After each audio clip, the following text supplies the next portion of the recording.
ಮಲೆನಾಡಿನಲ್ಲಿ ಮುಂಗಾರು ಮಳೆ ಅಬ್ಬರಿಸ್ತಾ ಇದ್ರೆ ಉಳಿದ ಕಡೆ ಹನಿ ಮಳೆ ಆಗ್ತಾ ಇಲ್ಲ. ಅರ್ಧಕರ್ಧ ರಾಜ್ಯದಲ್ಲಿ ಮಳೆಯ ಸುಳಿವೇ ಇಲ್ಲ. ಬಿತ್ತನೆಗೆ ಅಂತ ತಂದಿದ್ದ ಬೀಜಗಳು ಮನೆಯಲ್ಲೇ ಒಣಗೋದಕ್ಕೆ ಶುರುವಾಗಿದೆ.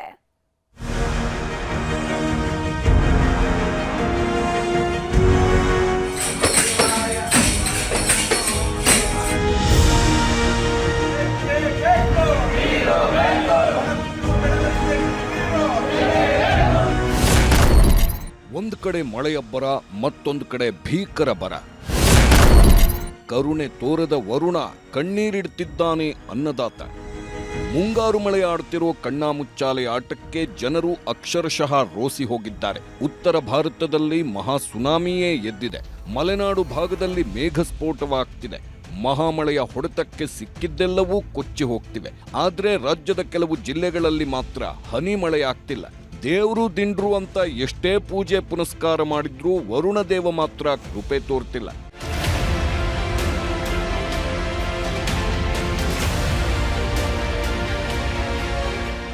ಕೊಪ್ಪಳ ಜಿಲ್ಲೆಯಲ್ಲಿ ಮಳೆ ಅನ್ನೋದು ಅಕ್ಷರಶಃ ಮರೀಚಿಕೆಯಾಗಿದೆ. ಮುಂಗಾರು ಶುರುವಾಗಿ 1.5 ತಿಂಗಳಾದ್ರೂ ಹನಿ ಮಳೆ ಬಿದ್ದಿಲ್ಲ. ಇದರ ಪರಿಣಾಮ ಕೆರೆ ಕಟ್ಟೆಗಳೆಲ್ಲ ಬಾಯ್ಬಿಟ್ಟು ನಿಂತಿವೆ. ಬಿತ್ತನೆಗೆ ಸಜ್ಜಾಗಿದ್ದ ರೈತರು ಬಿತ್ತನೆ ಬೀಜ ತಂದುಕೊಂಡು ಆಕಾಶದ ಕಡೆ ಮುಖ ಮಾಡಿ ನಿಂತಿದ್ದಾರೆ. ಹೀಗಾಗಿ ದಿಕ್ಕು ಕಾಣದಂತಾದ ಮುದ್ದಾಬಳ್ಳಿ ಜನ ಈಶ್ವರನ ಮೊರೆ ಹೋಗಿದ್ದಾರೆ. 7 ದಿನ ನಿರಂತರವಾಗಿ ಭಜನೆ ಮಾಡಿದ್ರೆ ಮಳೆ ಆಗುತ್ತೆ ಅನ್ನೋ ನಂಬಿಕೆಯಲ್ಲಿ ಊರಿನವರೆಲ್ಲ ಭಜನೆ ಮಾಡುತ್ತಿದ್ದಾರೆ.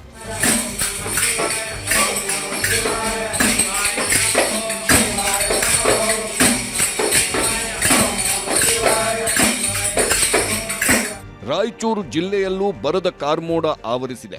ಮಳೆಯಾಗುತ್ತೆ ಅಂತ ಕಾದು ಕಾದು ರೈತರು ಸುಸ್ತಾಗಿ ಹೋಗಿದ್ದಾರೆ. ಇದರ ಮಧ್ಯೆ ಈಗ ಕರೆಂಟ್ ಕೂಡ ಕೈ ಕೊಡುವುದಕ್ಕೆ ಶುರುವಾಗಿದೆ. ಪಲಗಲದಿನ್ನಿ, ಅಂಕನಾಳ, ತೊಂಡಿಹಾಳ ಹಾಗೂ ಹಲ್ಕಾವಟಗಿ ಗ್ರಾಮಗಳಲ್ಲಿ ಕರೆಂಟೇ ಬರ್ತಿಲ್ಲ. ಇದರ ಪರಿಣಾಮ ಬೋರ್ವೆಲ್ಗಳ ಮೂಲಕವೂ ನೀರು ಹರಿಸೋದಕ್ಕಾಗದ ಪರಿಸ್ಥಿತಿಗೆ ಬಂದು ನಿಂತಿದ್ದಾರೆ. ಭಾಗದ ರೈತರಿಗೆ ತೊಂದರೆ ಆಗದಂಥ ಕರೆಂಟಿನ ಅಭಾವದಿಂದ ಕಬ್ಬು ಬೆಳೆ ಈಗ 4-5 ತಿಂಗಳಿಂದ ನೀರು ಬಿಟ್ಟು ಬೆಳೆಸಿದ್ದಾರೆ. ಈಗ ಒಣಗಾಲ ಹಂತಕ್ಕೆ ಬಂದಿದೆ, ನೀರಿಲ್ಲ. ಇದಕ್ಕೆ ಕಾರಣ ಕೆಬಿ ತೀವ್ರ MLA ಸ್ಪಂದಿಸಿ ರೈತರ ಸಮಸ್ಯೆ ಬಗೆಹರಿಸಬೇಕಂತ ತಮ್ಮಲ್ಲಿ ವಿನಂತಿ ಮಾಡ್ತಿದ್ದಾರೆ. ಮಂಡ್ಯ ಜಿಲ್ಲೆಯಲ್ಲೂ ಮಳೆರಾಯ ಮುನಿಸ್ಕೊಂಡಿದ್ದಾನೆ. ಹೀಗಾಗಿ ಕಾವೇರಿ ಕೊಳ್ಳ ಬತ್ತಿ ಹೋಗ್ತಿದ್ದು ರೈತರು ಪರದಾಡುವಂತಾಗ್ತಿದೆ. ಆದ್ರೆ ಸರ್ಕಾರ ಮಾತ್ರ ಕದ್ದು ಮುಚ್ಚಿ ತಮಿಳುನಾಡಿಗೆ ನೀರು ಬಿಡ್ತಿದೆ ಅನ್ನೋ ಆರೋಪ ಕೇಳಿ ಬರ್ತಿದೆ.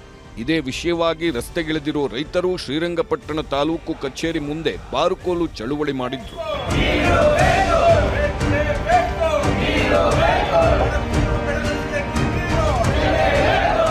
ಬರದ ಭೀಕರತೆ ಆವರಿಸುತ್ತಿರೋ ಹೊತ್ತಲ್ಲೇ ರಾಜಕೀಯ ನಾಯಕರ ಕಿತ್ತಾಟವೂ ಶುರುವಾಗಿದೆ.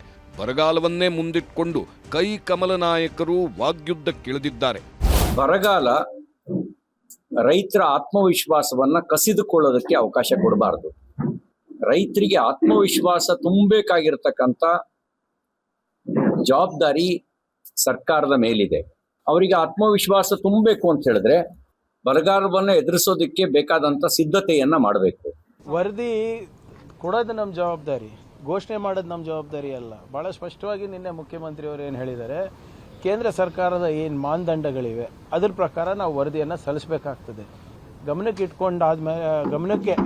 ತಗೊಂಡು ನಮ್ಮ ವರದಿ ಮಾಡ್ಕೊಂಡು ಅದಕ್ಕೆ ಗ್ರೌಂಡ್ ಟ್ರೂತಿಂಗ್ ಆಗುತ್ತೆ. ಅದಕ್ಕೆ ಅದ ಮೇಲೆ ಕೇಂದ್ರ ಸರ್ಕಾರಕ್ಕೆ ಕಳಿಸ್ಬೇಕಾಗ್ತದೆ. ಅವ್ರ ತಂಡ ಕಳಿಸ್ತಾರೆ. ಆದರೆ ಬರ ಘೋಷಣೆ ಮಾಡೋದು ಬಿಡೋದು ಕೇಂದ್ರ ಸರ್ಕಾರದ ಮಾನದಂಡದ ಪ್ರಕಾರ ಅಲ್ಲ. ಒಟ್ನಲ್ಲಿ ಅರ್ಧ ಕರುನಾಡಲ್ಲಿ ಮಳೆಯಾದ್ರೆ ಇನ್ನರ್ಧ ಕರುನಾಡಲ್ಲಿ ಭೀಕರ ಬರಗಾಲ ಆವರಿಸಿದೆ. Bureau report, news 18.